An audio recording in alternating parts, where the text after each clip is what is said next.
இன்றைய தினம் நாம் பார்க்க போகின்ற இந்த துவா என்ன அப்படின்னு சொல்லி பார்த்தா, இதுவும் ரொம்ப அழகான அற்புதமான ஒரு துவா. 3வது அத்தியாயம் 147வது வசனம். 3வது அத்தியாயம் 147வது வசனம். அதுல அல்லாஹ் ரப்புல் ஆலமீன் ஒரு அற்புதமான ஒரு பிரார்த்தனையை கற்றுத்தருகிறான்.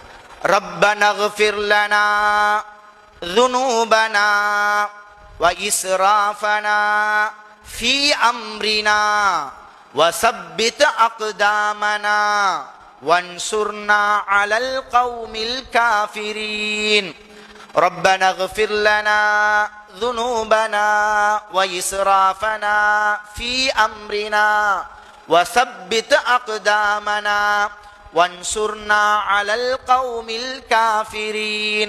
எங்கள் இரட்சகனே, எங்களுடைய பாவத்தை மன்னிப்பாயாக. எங்களுடைய காரியத்தில் நாங்கள் வரம்பு மீறி செய்த அந்த பாவத்தையும் மன்னிப்பாயாக. எங்களுடைய பாதங்களை உறுதியாக சத்தியத்தின் பக்கம் உறுதியாக ஆக்கி வைப்பாயாக.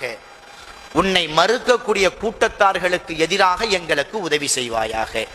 ரொம்ப அற்புதமான பொருளை கொண்ட இந்த துவாவை நாம் எல்லோரும் மனனம் செய்ய வேண்டும், அல்லாஹ்விடத்தில் கேட்க வேண்டும்.